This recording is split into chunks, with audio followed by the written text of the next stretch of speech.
ఫిలిప్పీలకు వ్రాసిన పత్రిక 2వ అధ్యాయము.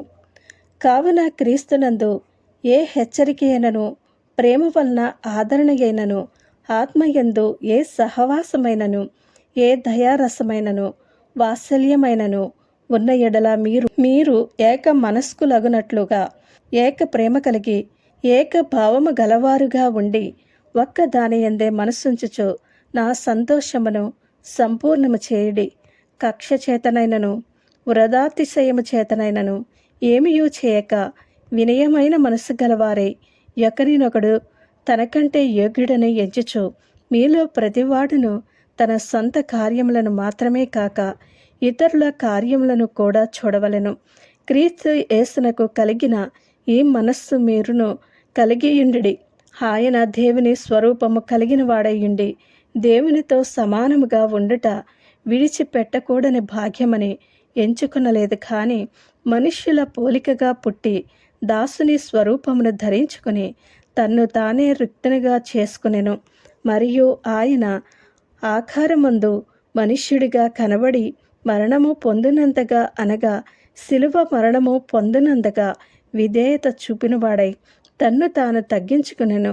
అందుచేతను పరలోకమందున్న వారిలో గాని, భూమి మీద ఉన్న వారిలో గాని, భూమి క్రింద ఉన్న వారిలో గాని ప్రతి వాని మోకాలును యేసు నామమున వంగునట్లును, ప్రతి వాని నాలుకయు తండ్రి అయిన దేవుని మహిమార్థమై యేసుక్రీస్తు ప్రభువని ఒప్పుకున్నట్లును, దేవుడు ఆయనను అధికముగా హెచ్చించి ప్రతి నామమునకు పై నామమును ఆయనకు అనుగ్రహించెను.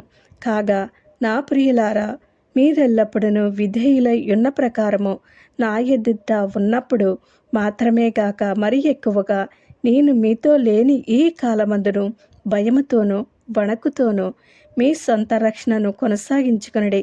ఎందుకనగా మీరు ఇచ్చయించుటకును కార్యసిద్ధి కలుగజేసుకునుటకును తన దయా సంకల్పమును నెరవేరుటకై మీలో కార్యసిద్ధి కలుగజేయువాడు దేవుడే. మీరు మూర్ఖమైన వక్రజనము మధ్య నిరపరాధులను, నిష్కలంకులను, అనింద్యులను, దేవుని కుమారులగునట్లుగా సనుగులను, సంశయములను మాని సమస్త కార్యములను చేయుడి. అట్టి జనము మధ్యను మీరు జీవవాక్యమును చేతపట్టుకుని లోకమందు జ్యోతుల వలె కనబడుచున్నారు. అందువలన నేను వ్యర్థముగా పరిగెత్తలేదనియో, నేను పడిన కష్టము నిష్ప్రయోజనము కాలేదనియో క్రీస్తు దినమున నాకు అతిశయ కారణము కలుగును. మరియు మీ విశ్వాస యాగములోను దాని సంబంధమైన సేవలోను నేను పానార్పణముగా పోయబడినను నేను ఆనందించి మీ అందరితో కూడా సంతోషింతును. ఇటువలనే మీరును ఆనందించి నాతో కూడా సంతోషించుడి. నేనును మీ క్షేమము తెలుసుకుని ధైర్యము తెచ్చుకుని నిమిత్తము తిమోతిని శీఘ్రముగా మీ యొద్దకు పంపుటకు ప్రభువైన యేసునందు నిరీక్షించుచున్నాను. మీ క్షేమ విషయమై నిజముగా చింతించువాడు అతని వంటి వాడెవడను నా యొద్ద లేడు. అందరూ తమ సొంత కార్యములనే చూచుకునుచున్నారు, కానీ యేసుక్రీస్తు కార్యములను చూడరు.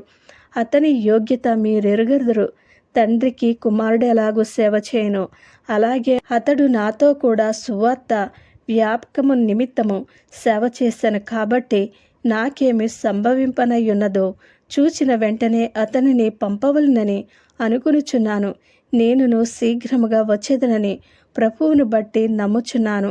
మరియు నా సహోదరుడును, జత పనివాడును, నా తోడి యోధుడును, మీ దూతయు, నా అవసరమునకు ఉపచరించిన వాడనైన ఎపఫ్రాదీతును మీ యొద్దకు పంపుట అగత్యమని అనుకుంటేని. అతడు రోగి ఆయనని మీరు వింటిరి కనుక అతడు మిమ్మునందరినీ చూడ మిగల ఆపేక్ష గలవాడై విచారపడుచుండెను. నిజముగా అతడు రోగి అయి చావునకు సిద్ధమయ్యుండెను, గాని దేవుడు అతనిని కనికరించెను.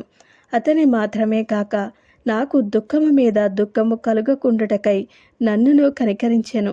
కాబట్టి మీరు అతనిని చూచి మరలా సంతోషించు నిమిత్తమును నాకున్న దుఃఖము తగ్గు నిమిత్తమును అతనిని మరీ శీఘ్రముగా పంపితిని.